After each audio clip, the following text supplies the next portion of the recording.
what you were doing at the time. That's a big thing, what you were doing at the time. And then, yeah, just let it happen. But do a little like... You know what I was doing at the time? Chasing girls. Driving in circles. And chasing girls. I wish I had left the girl bit out, really. It cost me too much.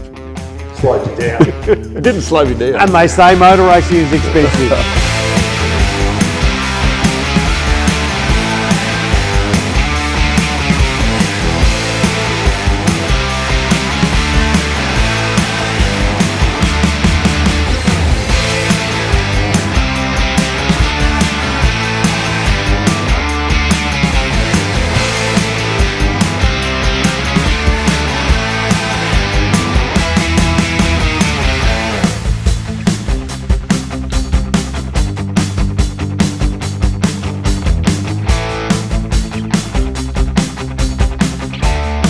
Thank you, John, for coming down. It's great to see you. So pleased you could come and see what we're trying to build. And to say it's an iconic car, and we're building it because that is really the beginning of our history. Yes. And I know you're racing one at the moment in the four-door form. And of course, with your association with Rare Spares, this is probably the iconic car. Oh, look, honestly, my race car, which is an A9X four-door, is 90% of it is Rare Spares parts. So, you know, without Rare Spares, you couldn't do this. But yeah, I love Toranas. I'm seen as a Ford man by many, but I'm actually just a car enthusiast. So, well, I'm the same, and I started building Fords. That's what I did. But I really am a car enthusiast, and this is just a lovely thing to own. So to introduce the car properly for you, John, this is a 76 hatchback. Right. It was a V8. Yeah. It didn't have the flares, so we've put the iconic flares package on the car. Yeah, they look so much better. Yeah, I've got actually the proper 15-inch hot wire wheels for it as well. Okay. To go on the car, but it's a 308 V8. It'll be a manual. We've put in a fair bit of effort to get the body shell ready to paint. It looks terrific. I mean, the gaps are not how I remember those cars as new cars, like they were terrible. Yeah, well, certainly the panel beating has been very detailed. Yes, yes. And the other thing about this car is it is the beginning of what Brown Davis does.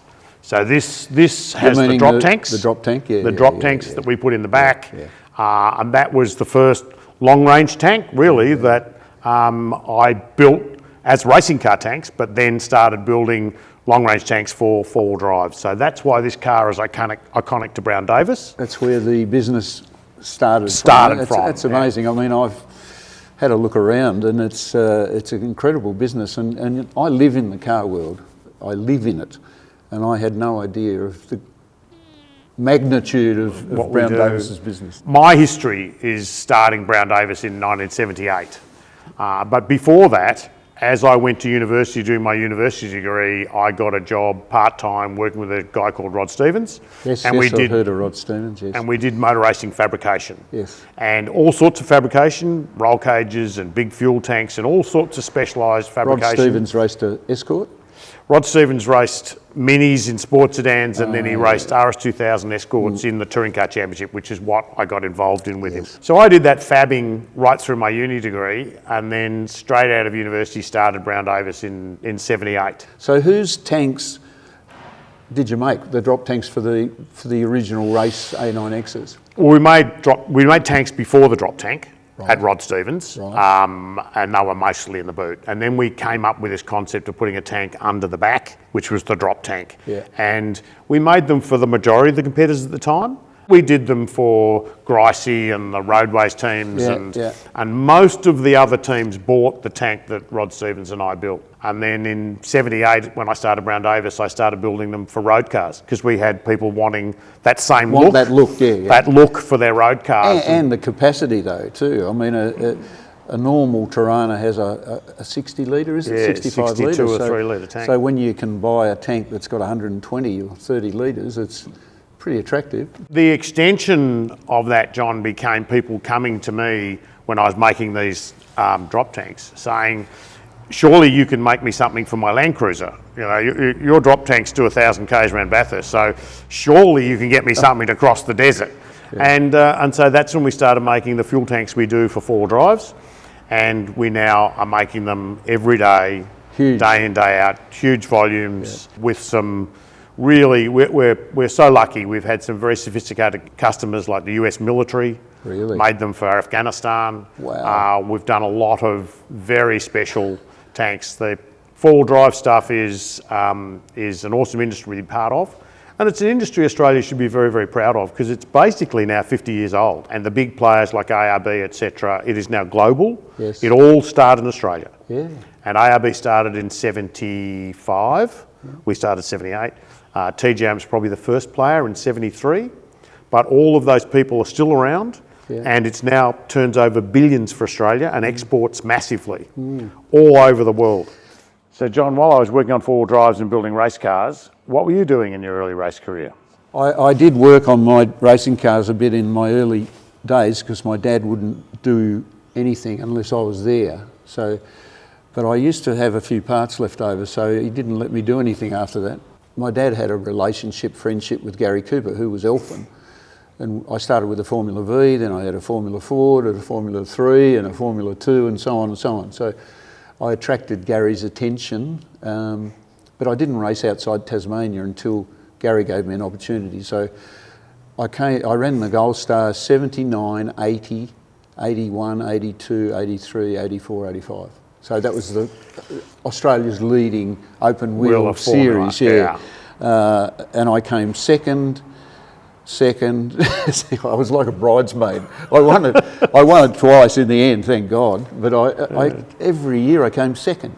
My dad was an open wheeler person. I loved these. I used to watch the touring cars intently, and particularly Alan Grice and Brocky. I thought they were, black and white. Mm-hmm. So I loved that era, but I didn't ever want to drive one until later on, when I'd done quite a lot of open wheeler driving. So the touring car guys used to come down to Tasmania every year at Symonds Plains, their round of the Australian Touring Car Championship. So I'd be there with my little open wheeler, my little tent, my dad helping, and I'd drool over these things like that, absolutely drool over them. The early Commodores, I've got a soft spot.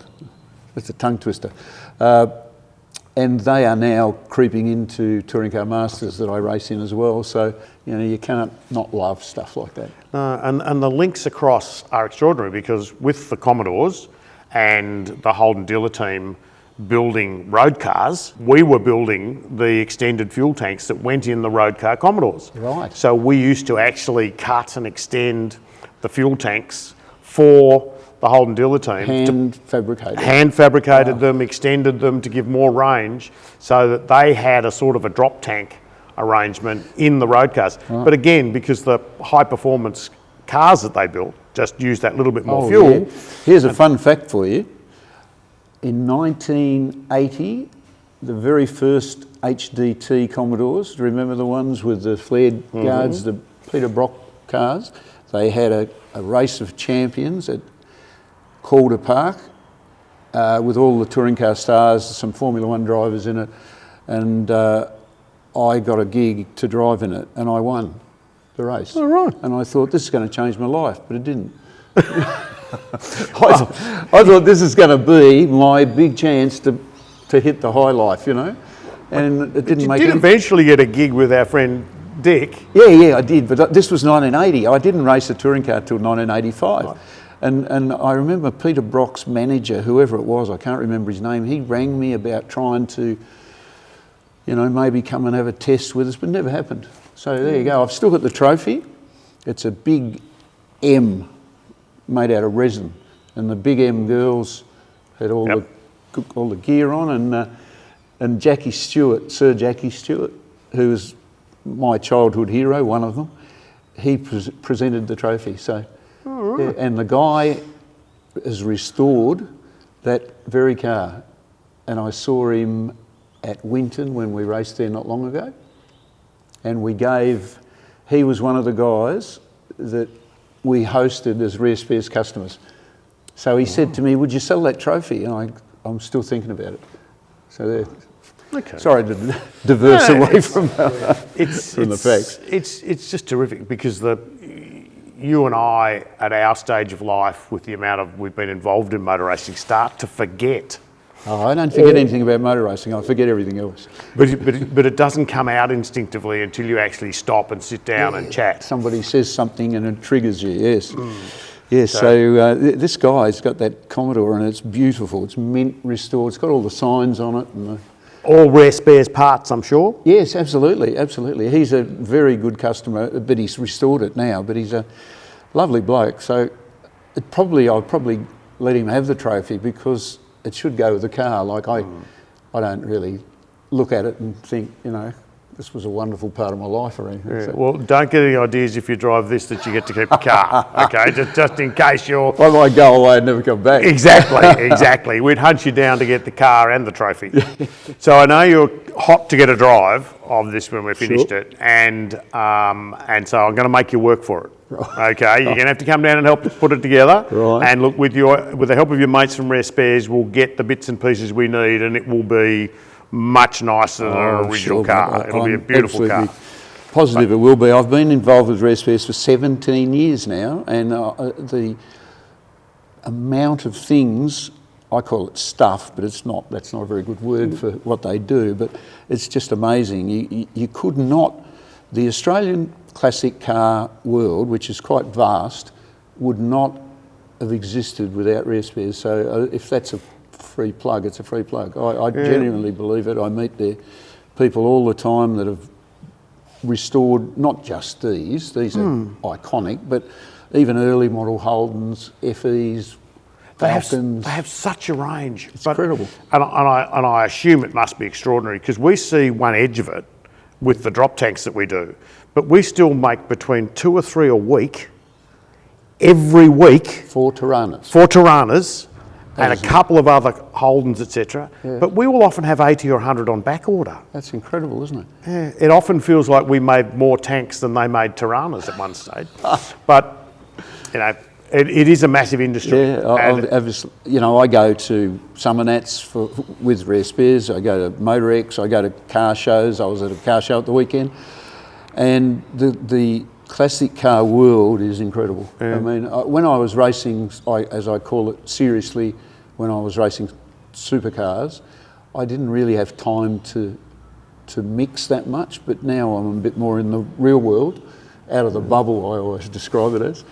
I meet so many car people, it's just fantastic and I love it. They're all passionate. Yes. And so many of them are so interesting when you hear their backgrounds and what they do. Yes. And their passion transcends any occupation. It doesn't really matter. We have a relationship with Rare Spares where wanting to build this, we can get everything we need. Yes. As you said, your race car is covered with Rare Spare bits. It is incredible, the stuff they make. Yeah.